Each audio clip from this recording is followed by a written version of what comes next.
Hi, bestie. So here's the review of chapter 7 and chapter 8 of the 5 a.m. Club by Robbins. A child has no trouble believing the unbelievable, nor does the genius or the madman. It's only you and I, with our big brains and our tiny hearts, who doubt and overthink and overstate. That's a quote by Stephen Pressfield.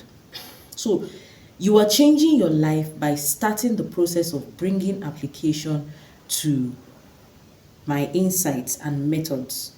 This is a quote by the spellbinder. By implementing my teachings. So he was telling the people that it is the action, it's the decision to bring application into what they were learning that was helping them change their lives. And then the flow of life rewards positive action and it punishes hesitation. So I did a video on what hesitation can cost you this year. Take action on that thing that you are learning. This thing you are hearing, take action.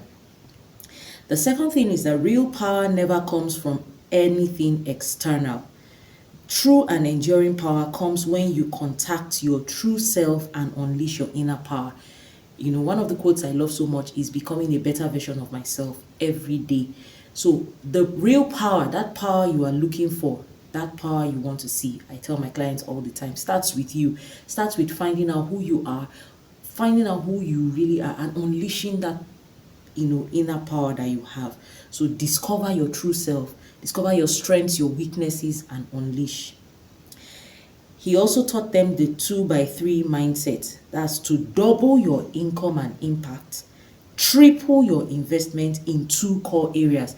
So the investment you're making is to be tripled in 2 core areas. And the first area he mentioned was the area of personal mastery, knowing yourself so well, and then professional capability, developing your capacity as a professional in whatever field that you find yourself. Then he talked about anyone can be a critic. So in this place, he was mentioning when there was a leader that, he was talking about the leadership and they were thanking him for how he had impacted their lives. And he said that anyone can be a critic. It takes guts to be an encourager. So it's easy for us to just criticize people. It's easy for everybody, in fact, to criticize people. But it takes real guts, like it takes more capacity, more energy, more strength to be someone that encourages people. So being a high impact leader does not require you being a disrespectful person. So I see a lot of leaders just put the people down. You put your child down, you put your husband down, you put whoever is around you down. No, he's saying that being a high impact leader does not require you to be a disrespectful person. So learn to respect people and be an encourager.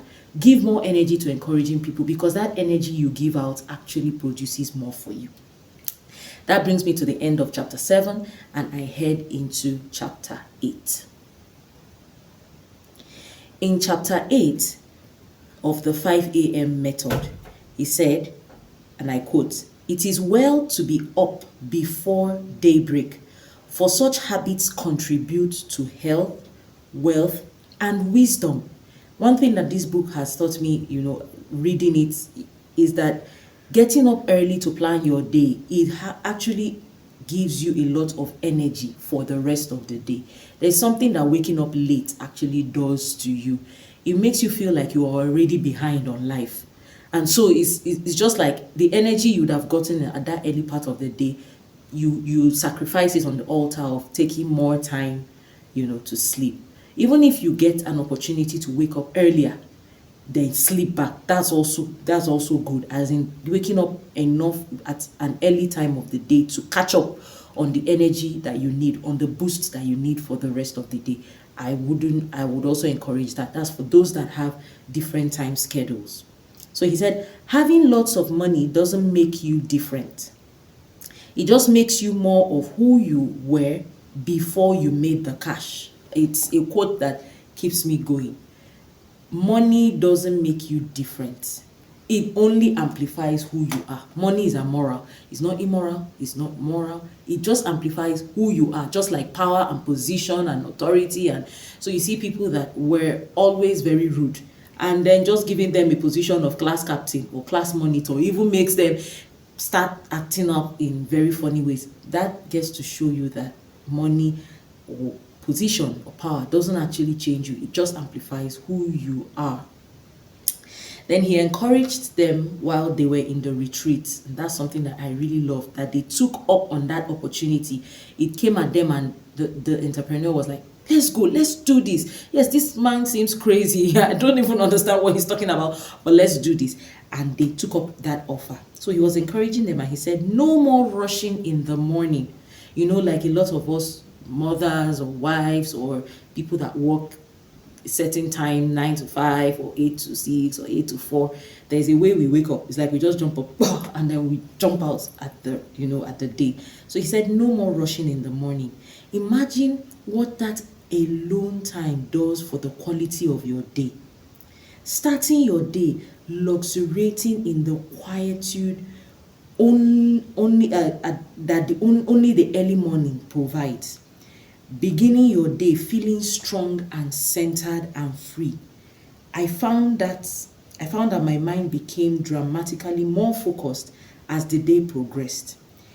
Every great performer, and I want us to take note of this, that every great performer, whether we're talking about a champion athlete, a top tier executive, a celebrated architect, a revered cellist, the world class mother, first class celebrity, or whatever you call them, but every great performer has developed the ability, and that's what I want us to take note of, has developed the ability to concentrate on optimizing their particular skill for long, uninterrupted periods of time.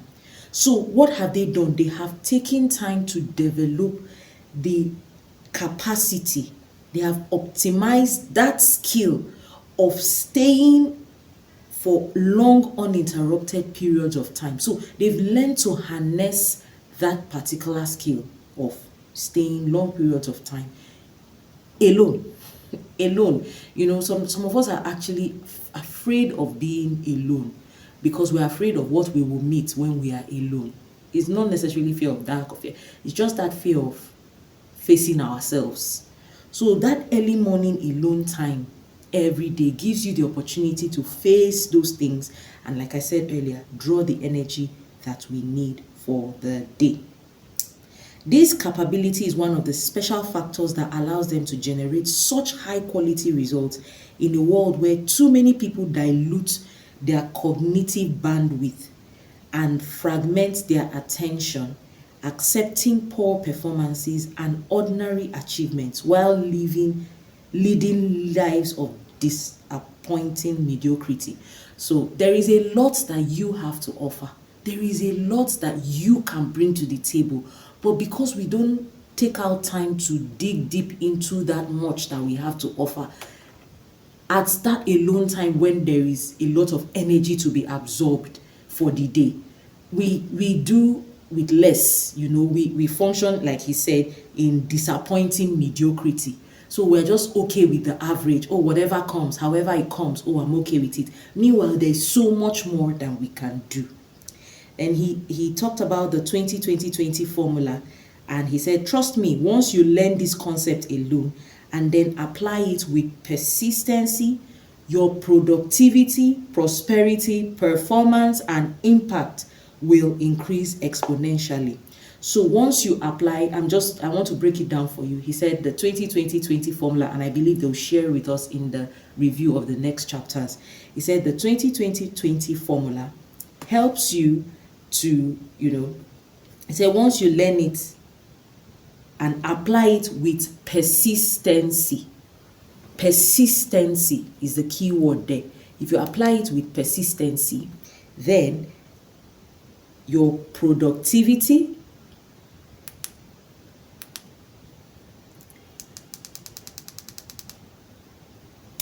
so he talked about persistency And he said if you apply it with persistency, that is diligence, continuity, not giving up. He said I love the 3 P's he mentioned there. I call it the PPPI.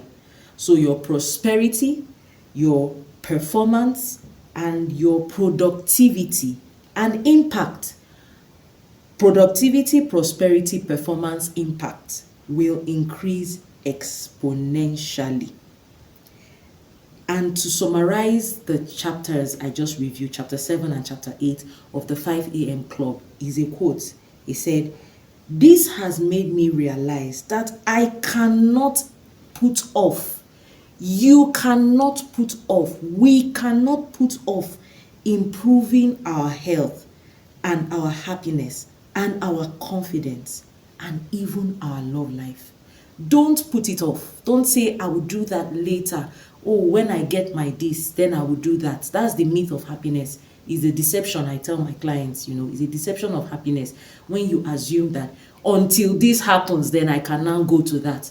Because once you put off any particular area and just leave it there, it's going to go fallow and it's going to depreciate. This, diminishing returns sets in. So what I'm encouraging is balanced perspective to every area of your life. Give each area as much as it needs per time. Give each area as much as it needs to create the balance that your life needs per time.